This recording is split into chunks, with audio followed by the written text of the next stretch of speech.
നമസ്കാരം. മറ്റൊരു വീഡിയോയിലേക്ക് സ്വാഗതം.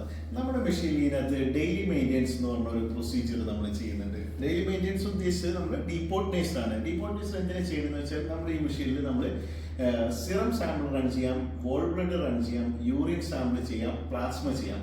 അതുകൊണ്ട് നമ്മൾ ഏതെങ്കിലും തരത്തിലുള്ള ക്ലോട്ടോ കാര്യങ്ങളോ ഈ മെഷീൻ്റെ ട്യൂബിങ്സിൻ്റെ ഉള്ളിലോ അല്ലെങ്കിൽ ഇലക്ട്രോഡിൻ്റെ ഉള്ളിലോ കാര്യങ്ങൾ പോയി കഴിഞ്ഞാൽ നമുക്ക് ഈസി ആയിട്ട് ഒരു സർവീസ് എഞ്ചിനീയറുടെ ആവശ്യമില്ലാതെ തന്നെ ഒരു ഫ്രീ ഓഫ് കോസ്റ്റ് അല്ലെങ്കിൽ പെട്ടെന്ന് നമുക്ക് ഇമ്മീഡിയറ്റ് ആയിട്ട് അത് ക്ലീൻ ചെയ്ത് നമ്മുടെ റിസൾട്ടുകളും കാര്യങ്ങളൊക്കെ പക്ക ആക്യുറേറ്റ് ആക്കാൻ വേണ്ടിയിട്ട് ആണ് നമ്മൾ ഡീപോട്ടനൈസർ എന്ന് പറഞ്ഞ ഒരു പ്രോട്ടീനൈസർ നമ്മൾ മെഷീൻ്റെ കൂടെ കൊടുക്കുന്നുണ്ട്.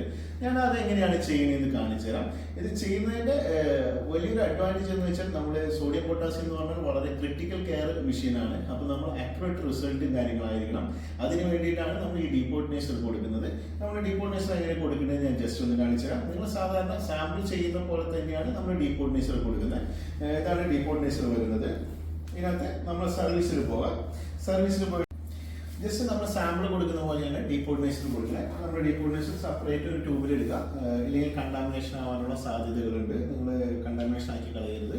സെപ്പറേറ്റ് ട്യൂബിൽ എടുത്തിട്ട് ഡീപോട്ടനൈസർ എടുക്കുക. ജസ്റ്റ് അപ്പോൾ നമ്മൾ സാമ്പിൾ കൊടുക്കുന്ന പോലെ എക്സ്ട്രാക്ട് പ്രോബ് എന്ന് പറഞ്ഞല്ലോ.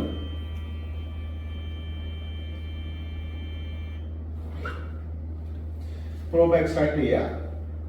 ജസ്റ്റ് സാമ്പിൾ കൊടുക്കുന്ന പോലെ തന്നെ ഡീപോട്ടനൈസർ വെച്ച് കൊടുക്കുക. ഇത് ഓട്ടോമാറ്റിക്കായിട്ട് ആസ്പിറേറ്റ് ചെയ്തോളൂ. ഓട്ടോമാറ്റിക് ആസ്പിറേറ്റ് ചെയ്യുക. ആസ്പിറേറ്റ് ചെയ്ത് കഴിഞ്ഞാൽ ജസ്റ്റ് ഒന്ന് വൈ ഡെയിലി മെയിൻ്റെനൻസ് പ്രോസസ്സിംഗ് ആണ്. ഇത് പ്രോസസ്സിംഗ് കഴിഞ്ഞിട്ട് നമുക്ക് ഒരു കാലിബ്രേഷൻ പോകും. കാലിബ്രേഷൻ പോയി കഴിഞ്ഞാൽ നിങ്ങൾക്ക് കാലിബ്രേഷൻ പാസ്സായിട്ട് നിങ്ങൾക്ക് മെഷീൻ റൺ ചെയ്യാം. ഇത് നമ്മൾ വീക്ക്ലി വൺസോ അല്ലെങ്കിൽ 2 വീക്ക് കൂടുമ്പോഴും നമ്മൾ ചെയ്യുന്നത് നല്ലതായിരിക്കും. കാരണം സോഡിയം പൊട്ടാസ്യം എന്ന് പറഞ്ഞാൽ വളരെ ക്രിട്ടിക്കൽ കെയർ മെഷീൻ ആയതുകൊണ്ട് നമ്മൾ പ്രോപ്പർ മെയിൻ്റെനൻസും കാര്യങ്ങളും കൃത്യമായിട്ട് ചെയ്യാം. ഓക്കെ.